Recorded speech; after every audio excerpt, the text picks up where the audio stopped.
I didn't expect that night to change me forever. It was supposed to be ordinary. I had just finished a long day in Los Angeles. Back-to-back meetings, endless phone calls, the kind of day that makes your mind buzz even when your body feels like lead. I thought I'd grab a late night walk to clear my head. No cameras, no assistants, no distractions. Just me, the pavement, and the hum of the city. The air was cool, the sky faintly orange from the streetlights, and the smell of asphalt mixed with the faint breeze off the Pacific. I remember thinking, this is what normal feels like. For once, no headlines, no rockets, no pressure, just silence. But that silence didn't last, because within moments I felt it, a shift. The noise of the city dulled, the breeze stilled, the air thickened like the weight of eternity pressing into the present. And then it happened. Audience interaction before we go deeper. Tell me in the comments, which country and city are you watching from? And what time is it for you right now? I want to know where you're tuning in from. I froze, my chest tightened. It wasn't fear like when a rocket fails. It was the kind that makes you realize you're small, yet seen. And then I saw him, Jesus. Not a symbol, not an idea, not the artwork you've seen in museums, the living Christ. His presence was light and fire, yet gentleness beyond words. His eyes pierced me, but not to shame me, to awaken me. I couldn't move, I couldn't look away. And then he spoke. His voice was like rushing waters, yet clear and steady. Tender, but commanding. Elon, you've built rockets to reach the heavens, but your soul is unprepared for my kingdom. Those words wrecked me. And then he began to teach me, giving me 8 truths, 8 points that would change my life forever. When Jesus looked at me and said those words, it was like my entire life flashed before my eyes. Do not confuse progress with transformation. The truth of that pierced me. I had measured my worth in the weight of inventions, in the applause of investors, in the size of rockets reaching toward the sky. But in his presence, none of those things seemed to matter. They were dust compared to the eternal question, had I truly been changed, or was I only wearing the appearance of success? I thought about the way people often looked at me, as though I had all the answers, as though intelligence and innovation were enough to save the world. But Jesus' eyes told me something deeper. He wasn't interested in what I had built with my hands. He was asking what had been built in my heart. Was there oil in my lamp? Was there life beyond the facade of ambition? The parable of the 10 virgins from Matthew 25:1-13 rose like a memory within me. I had read it before casually, almost like a fable. But now it was alive, burning with urgency. 5 women were prepared with oil, their lamps burning, waiting for the bridegroom. 5 were unprepared, careless, distracted. When the cry rang out at midnight, only those who were ready entered in. The others were left outside, their voices echoing in desperation. Lord, Lord, open to us. And the door was shut. Jesus' words struck me again. Elon, your lamp is empty. It wasn't condemnation, it was truth. It was mercy disguised as confrontation. I realized that I had been running on fumes, driven by a hunger for progress, but lacking the one thing that mattered, the oil of his spirit, the inner fire of true conversion. What use was it to light up the skies with rockets if my soul was shrouded in darkness? I stood there trembling, because for all my calculations, I had never accounted for eternity. I had designed systems that could sustain human life on another planet, but I had not asked if my own life was sustained by the Spirit of God. I had strategized for decades to make humanity a multi-planetary species, but I had never prepared my heart for the return of the bridegroom. The weight of that truth was crushing. I thought about how easy it had been to hide behind convention. Convention meant I could blend in with religious culture, say the right words, nod at the right places, respect traditions without ever being transformed. Convention was safe. It looked impressive on the outside, but it was hollow inside. And Jesus was telling me that conversion was the only thing that mattered. A heart set on fire, not just a life dressed in formality. My mind raced back over moments in my life. Conferences, interviews, presentations. Times when people asked me about faith, and I gave clever answers or evasive ones. Times when I deflected with intellect rather than surrender. I realized that I had been more concerned with convention than conversion. I had wanted acceptance without obedience, inspiration without repentance, admiration without accountability. In his presence, all of my defenses collapsed. I couldn't hide behind logic or philosophy. His gaze went deeper than any question I had ever asked. He wasn't impressed by my breakthroughs. He was searching for brokenness. He was searching for surrender. He was searching for the oil that only comes from repentance and faith. And as his words sank deeper, I felt a fire in my soul. It wasn't the fire of a rocket's engines or the brilliance of technology. It was something purer, more costly, more alive. It was the call to trade every achievement for the reality of being made new in him. Conversion was not a minor adjustment. It was a complete rebirth. It was letting go of everything I thought I knew, so that he could give me what only he could provide. I stood there, undone, realizing that convention could never save me. Only conversion could. Only the oil of his Spirit, filling every empty part of me, could prepare me for the bridegroom's arrival.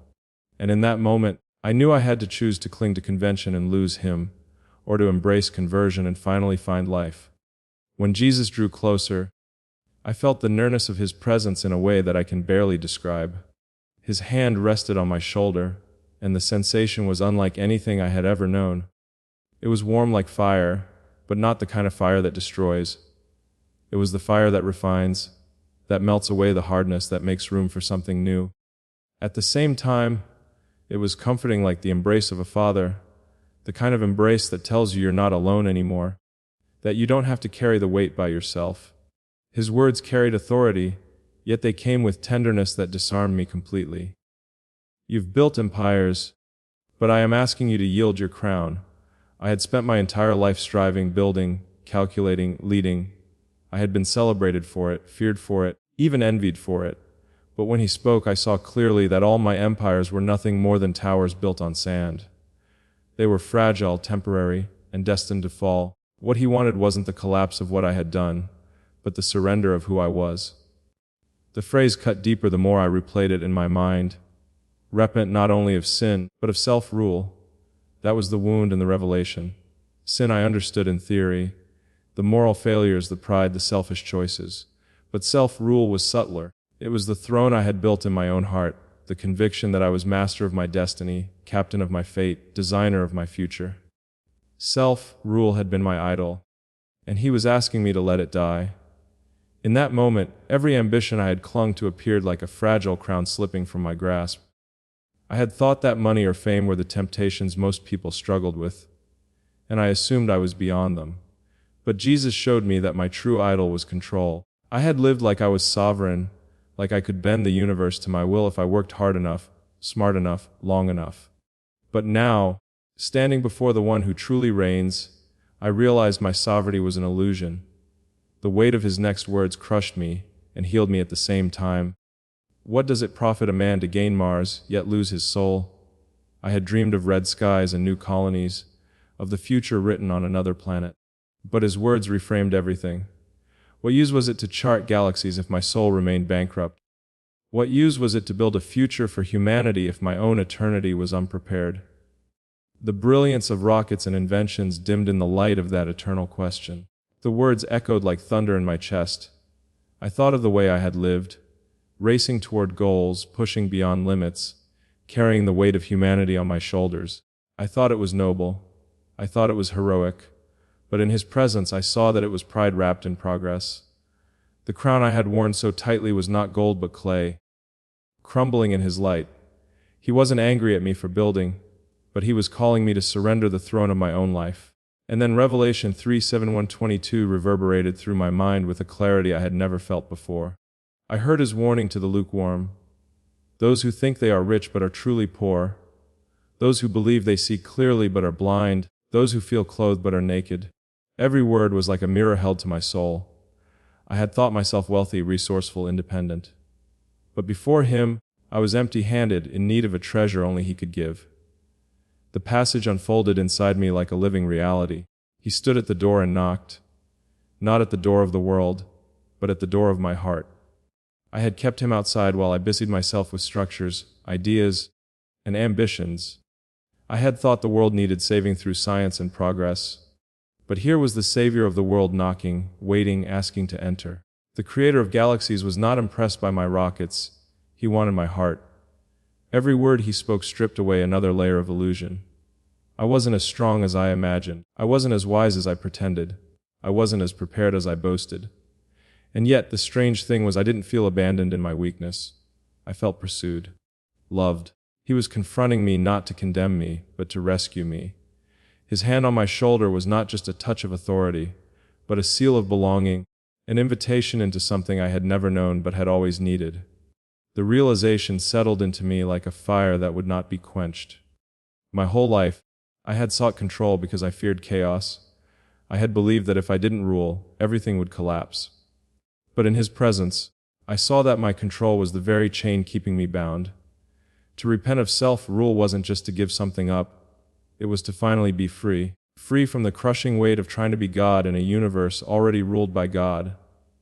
The vision shifted in a way that unsettled me, as though the ground of reality itself bent and reformed. A massive clock appeared against the backdrop of the sky, dwarfing everything beneath it. Its face was luminous, glowing with a light that wasn't natural but eternal. The hands of the clock spun with a frantic urgency, faster and faster, until it felt like time itself was collapsing in on me. My breath caught in my throat as I realized that this wasn't a clock marking earthly minutes. It was marking divine moments. Jesus lifted his hand and pointed to the clock, and in that simple gesture, the atmosphere thickened with a seriousness that words can barely capture. His eyes locked on mine, and with a voice that carried both tenderness and thunder, he said, "The hour is late. My return draws near." The weight of those words pressed into me. I had often lived as if tomorrow was guaranteed, as if deadlines and launch dates were the ultimate markers of urgency. But here he was, declaring a reality infinitely greater. That eternity was closing in faster than I realized. The imagery struck me deeply. All around the world, people were chasing distractions, he said. The world is distracted, entertained, intoxicated. But my people must watch and pray. I saw flashes of humanity, countless faces lit by screens, absorbed in pleasures that numbed the soul, scrolling endlessly through empty noise. I saw people lost in business, careers, politics, pleasures, all convinced that life would simply continue as it always had. The clock above them ticked relentlessly, yet they never looked up. And then his words carried the sound of Scripture itself, echoing across the sky, "For you know very well that the day of the Lord will come like a thief in the night." I 1 Thessalonians 5:2-8. The words wrapped around me like a prophetic fire. I had heard them before, but they had been abstract, distant, like lines in an old book. Now they thundered like a warning siren, alive with urgency. I felt the tension of his voice, not panic, but a call to awaken, to not drift through life asleep at the wheel of eternity. The sight of that clock etched itself into my soul. The hands spun, but no one seemed to notice. It was as if the world had become drunk on its own comforts, unaware of the storm building on the horizon. And then he turned to me personally, his gaze searching through me as though he could see every hidden motivation.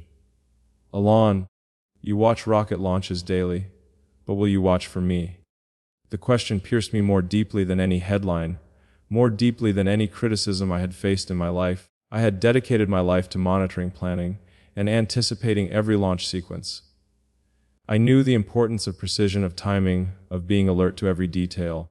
A single miscalculation in a launch could mean disaster. And yet, here was the Son of God asking if I had applied that same urgency to his coming, to the eternal launch that would decide the fate of souls. I stood paralyzed by the weight of his question. All the monitoring systems, countdown clocks, and mission control procedures I had mastered suddenly looked like shadows compared to this divine clock hanging in the sky. I realized that I had invested endless energy into watching the stars, but I had failed to watch for the one who made the stars.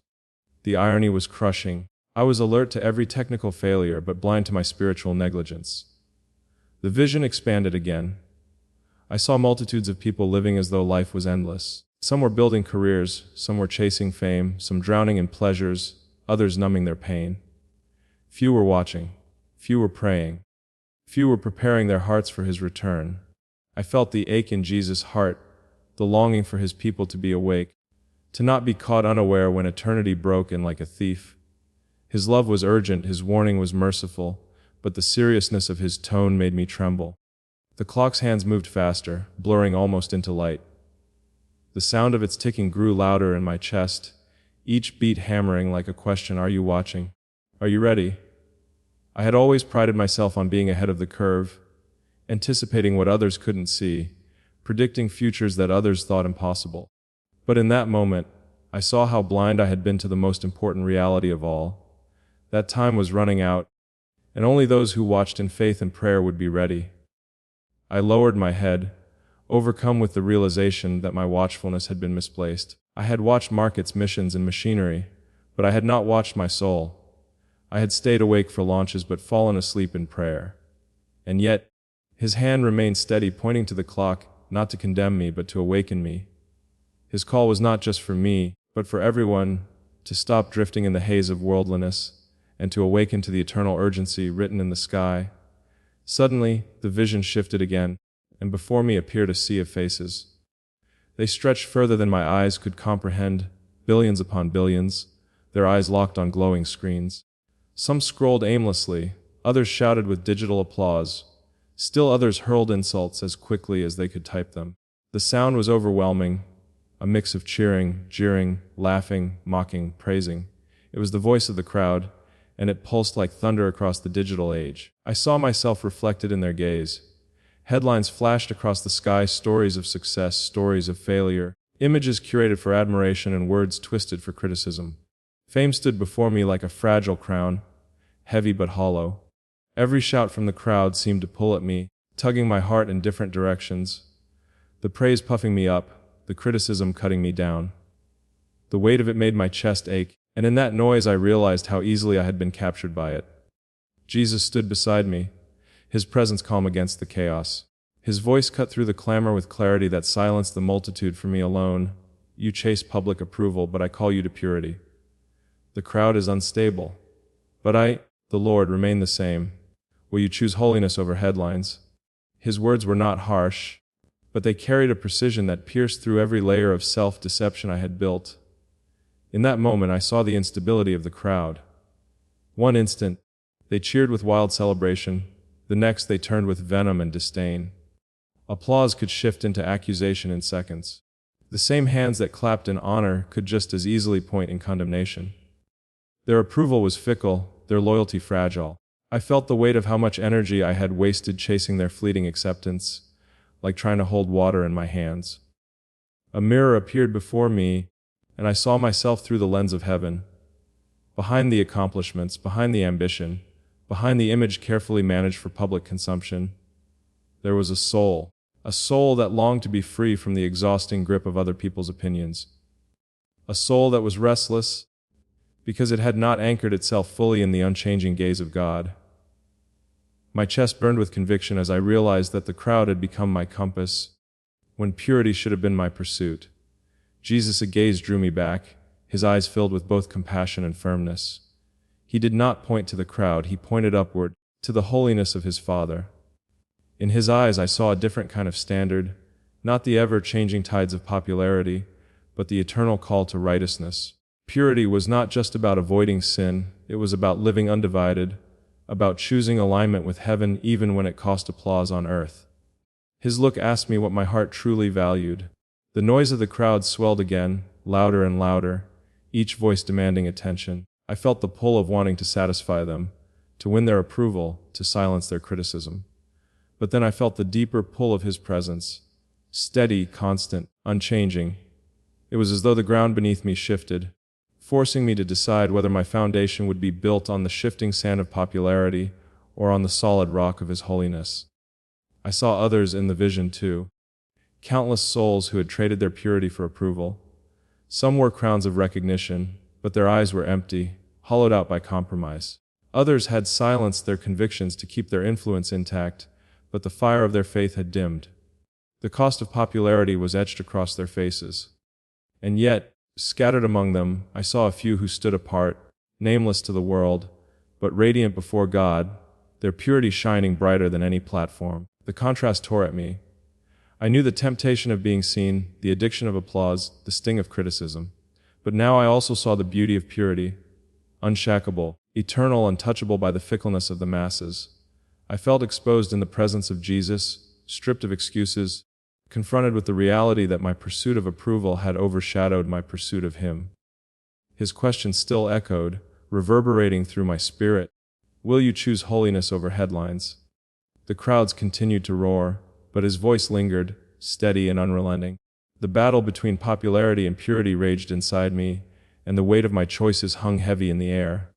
I could feel the urgency of his call, not just for me, but for all who had ever been tempted to trade holiness for applause, to surrender purity for platform. His presence stood as a reminder that what he sought was not the approval of billions, but the undivided heart of one. Then he lifted my gaze, and it was as if my eyes were no longer bound by the limits of Earth. The sky split open, and I beheld galaxies stretching into infinity, swirling constellations, radiant nebulae, endless stars suspended in a sea of wonder. Each one shimmered with unspeakable beauty, and yet, compared to the eternity reflected in his eyes, they looked fragile, almost temporary, like sparks in a vast night. The grandeur of creation paled before the permanence of his gaze. He said with a voice that seemed to hold both the tenderness of a father and the weight of eternity itself, "You dream of colonizing Mars, but eternity cannot be engineered. Expediency builds monuments, but only faith builds forever." The words sank into me, and suddenly all of my pursuits, all of my strategies, all of my grand designs looked like child's sketches beside the canvas of forever. I had prided myself on progress, on being a man of vision, on building things that stretched beyond a single lifetime, but in his presence my ambitions felt fragile, like sandcastles waiting for the tide. Every rocket, every company, every invention seemed temporary in the face of eternity. It was as though he peeled back the veil of time and showed me how short-lived even the most remarkable achievements are when they are not anchored in the eternal. The galaxies swirled faster, and I realized how easy it was to mistake speed for significance. Expediency, the drive to build quickly, to solve fast, to leave a mark now, had become a fuel for my life. But here, in the vision, I saw its futility. Expediency carved out impressive monuments, but they crumbled like sand the moment eternity's light touched them. His eyes invited me to consider not just the urgency of time, but the weight of forever. I saw the monuments of history rise before me, towers, empires, inventions, names etched in stone. For a moment, they gleamed with glory, but then the tide of eternity swept across them, and they dissolved like mist. I felt the sting of conviction, as I realized how much of my striving had been for things that could never endure the fire of eternity. What I thought was permanent was nothing more than vapor in his presence. His voice came again, steady and piercing. "What you build for this world may stand for a generation, but what you build in me stands forever. Expediency serves the moment, eternity serves the kingdom. Which will you choose?" His question unsettled me, because it forced me to confront the motives beneath my ambition. Was I driven by the applause of the present or by alignment with the eternal? The galaxies slowed, and I saw myself again, standing small against the backdrop of infinity. For the first time, I realized how restless my soul had been, always chasing the next goal, the next project, the next milestone, as though completing them could quiet the ache inside. But that ache was never for expediency, it was always for eternity. His presence exposed the truth that my heart had longed for something permanent, something unshakable, something only he could give. I felt the weight of every shortcut I had taken, every time I had sacrificed depth for speed, every time I had chosen the immediate over the eternal. They stood before me like broken tools, reminders of how shallow the pursuit of expediency can be. Yet in his gaze there was not condemnation, but invitation. He was not shaming me for dreaming of Mars or building for the future. He was calling me to dream bigger, to build with eternity as the blueprint. I saw then what he meant by faith building forever. Faith was not passive, it was not idleness. It was a different kind of construction, one that laid its foundation in surrender, one that used obedience as its bricks, one that was cemented by trust in his promises. Faith did not rush, it endured. Faith did not compromise, it stood firm. Faith was slower, quieter, but infinitely stronger because it was woven into eternity itself. The galaxies began to dim, folding back into the vastness of the vision, but his eyes remained unshaken, unwavering, eternal. The contrast was clear now. Expediency might impress men for a moment, but only eternity would echo forever. My ambitions, my projects, my timelines, they had all been measured by earthly clocks. But here in his presence I felt the call to measure by eternity's horizon, to lift my eyes beyond what was immediate and see what was everlasting. He showed me faces, countless faces. They filled the horizon like stars in the night sky, Yet each one was distinct, each one carrying its own story. Children with innocent eyes, mothers with wary strength, fathers with silent burdens, strangers I had never known but whose lives carried immeasurable worth. They were not engineers or investors, not journalists or scientists. They were simply people, human souls radiant with his love, each one shimmering with eternal value. The vision overwhelmed me. I had spent years gazing at the heavens, mapping stars, planning journeys to other planets. Yet here he was, turning my attention back to Earth, to the faces I had so often passed by without thought. It was as though he was saying that the greatest frontier was not space, but the human heart. Each face burned into me like fire, reminding me that eternity was not measured in rockets launched but in lives touched. His voice came with a gentleness that pierced deeper than any rebuke. Do not live only to compete, live to love. Every person matters. Every soul is eternal. Your influence must serve compassion, not conquest. The words struck me with both tenderness and authority. I realized how often my goals had been driven by rivalry, by the need to prove, by the hunger to achieve more, faster, greater. But here he showed me that the measure of greatness was not conquest, but compassion. As I looked at the faces, they seemed to draw nearer. Their eyes carried stories, some of suffering, some of joy, some of quiet endurance. I saw a child clutching a tattered toy, a mother whispering prayers in the dark, an old man carrying decades of unspoken pain. Their lives had no connection to rockets or companies, yet in his eyes, they mattered infinitely more than any spacecraft or invention. Tears welled up as I realized how narrow my vision had been. The crowd of faces grew denser, filling my vision until there was no space left. Each face was a testimony, a reminder that influence was not about shaping economies or building monuments, but about seeing the unseen and loving the overlooked. I felt the ache of conviction in my chest. How many lives had brushed past me unnoticed, while I had been consumed with deadlines, projects, and the applause of the crowd. He let me feel his love for them. It was overwhelming, like an ocean pressing against my soul. It wasn't sentimental, it was fierce, unrelenting, holy. His love did not weigh people by their usefulness, their wealth, or their brilliance. It saw worth in every face, dignity in every soul. And as I felt that love, I knew how far I had been from living in it. The contrast between his compassion and my ambition left me undone. The faces began to move, and I saw them woven into one another, as though every life was connected by invisible threads. My work had often been about separation, the smartest from the average, the strong from the weak, the visionaries from the dreamless. But here I saw no hierarchy, no ranking, no competition. In his eyes, each soul carried equal weight, each life shimmered with eternal importance. Tears blurred my vision, and my knees weakened under the weight of what I saw.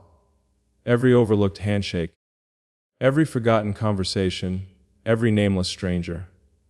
They were not interruptions to a greater mission, they were the mission. My chest tightened as I realized how much love I had withheld, how many faces I had rushed past, blind to the eternal worth in front of me.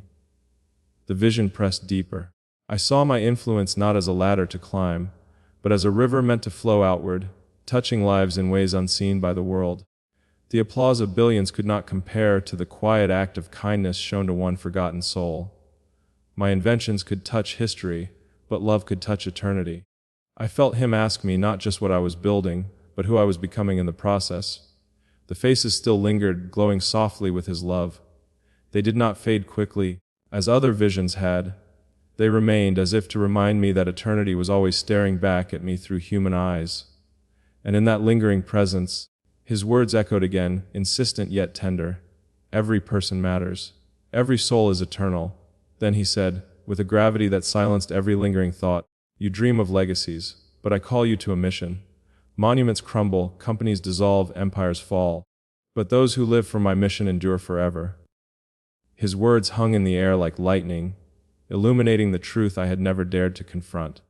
I had spent so much of my life imagining what history would say about me, but he was asking me what eternity would say. Before me rose images of monuments, vast and glorious, towers that pierced the sky, cities named after kings, statues that once drew nations to marvel. For a moment they gleamed in brilliance, but then I saw them weathered, cracked, swallowed by vines and dust. The crowds that once celebrated their builders had long vanished, their applause forgotten in the wind. The monuments stood hollow, reminders of greatness that did not last. He showed me the arc of human history. Empires rose like waves and fell like shadows, each one thinking it would endure forever, but each one fading into memory. Their armies, their wealth, their rulers, all gone, reduced to footnotes in a book. I realized how small even the most powerful structures were when set against the backdrop of eternity. What I had thought of as permanent was already slipping through time's fingers. I saw my own work projected into the future. Rockets, factories, sprawling cities, digital networks. For a time they seemed unstoppable, but then they too faded, their brilliance swallowed by the slow march of years. What I thought could outlast centuries was reduced to ruins. Even the tallest towers of human ambition collapsed under the weight of eternity. It was sobering to see how fragile even the strongest human achievements truly were. Jesus' eyes never left mine. They were steady, like anchors holding me still while the images crumbled around me. "Only my kingdom remains," he said, his tone unwavering. "Only those who live for my mission endure." His words carried a finality that no invention, no empire, no monument could escape. I felt the emptiness of every plan I had built on my own strength, and the contrast of the eternal mission he offered. The vision shifted again. I saw people who had chosen his mission, and though their names were unknown to history, heaven recorded their faith. A mother teaching her children to pray, a man feeding the hungry in secret, a woman whispering encouragement to the broken. None of them built monuments, yet their lives radiated with eternal weight. Their acts of obedience glowed like stars, never fading, never forgotten. I felt the sharp contrast between the clamor for legacy and the quiet call of mission. Legacy demanded recognition, monuments, and applause. Mission required surrender, humility, and faith. Legacy ended with a name carved into stone. Mission ended with souls written in the book of life. The choice was unavoidable, and my heart trembled under the weight of it. I thought of how often I had spoken of changing the world, of leaving something behind that would prove I had existed. But now, in his presence, I understood that to live for mission was far greater than leaving monuments. A mission could carry eternal fruit, invisible yet indestructible. A mission could ripple through generations, untouched by decay or time. Monuments were built for the earth. His mission was built for eternity. The monuments I had once admired now seemed like hollow shells compared to the radiant glow of those who had simply obeyed him. I saw how his mission was not about what I built with my hands, but about how I loved with my life, how I surrendered my will, how I served his kingdom. The applause of men could not compare to the quiet approval of his voice saying, "Well done, good and faithful servant." The images of monuments finally dissolved into dust, leaving only his presence steady and unchanging. The call was clear, more urgent than anything I had ever faced. His mission was not an invitation to build for myself, but to live for him. And in that invitation, I saw the stark truth. Everything I pursued for legacy would vanish, but everything I gave for his mission would remain. Finally, he stepped so close that his light consumed me, filling every shadow of my soul with a radiance that no spotlight could imitate. The nearness of his presence was overwhelming, yet it did not crush me. It lifted me, as though every burden I had carried for years was suddenly light in the glow of his love. His eyes locked on mine, and in that gaze I felt more seen than in all the interviews, headlines, and cameras I had ever stood before. His voice broke through, steady and full of compassion. "Elon, I don't need your performance. I want your presence. Abide in me, walk with me, live in me. That is the true success." The words cut deeper than any critique I had ever faced, but they also soothed wounds I didn't know were there. For years, I had measured myself by performance, achievements, innovations, goals accomplished, accolades received. Yet here, he stripped all of it away and revealed what he truly desired. I had lived in a rhythm of proving myself. Every new project was a chance to silence doubt. Every success, another stone in the monument of credibility I thought I had to build. The weight of performance had become my oxygen, but it was a breath that never satisfied. Even at the pinnacle of achievement, there was always another summit, another target, another demand. The cycle never ended. Now, in his presence, that endless striving was exposed for what it was, a restless attempt to earn value that he had already given freely. His words dismantled the lie that I had to perform to be loved, that my worth was tied to what I built. His voice revealed a truth I had never slowed down enough to consider, that what he wanted most was not my output but my heart, The vision shifted, and I saw myself running on a stage, juggling lights, machines, and blueprints. The crowd cheered when I succeeded and groaned when I faltered. My entire identity hung in the balance of how well I performed. But then, the stage collapsed and all that remained was him. The noise fell silent, and suddenly the performance felt so small, so unnecessary compared to his nearness. I saw others too, people burdened by the same weight, pastors chasing numbers, parents exhausted from expectations, leaders consumed by results. Each of them carried a script they thought they had to perform, yet each one looked weary and empty. And then he stepped toward them, just as he had with me, offering presence instead of performance. His love was not interested in their production, it longed for their closeness. The realization struck me like fire. Presence was not inactivity, it was intimacy. It was choosing to sit at his feet rather than scramble for applause. It was living with him, walking with him, breathing in step with his spirit. True success was not in the platforms I built, but in the person I abided in. His kingdom did not measure by numbers or monuments, but by love, obedience, and communion with him.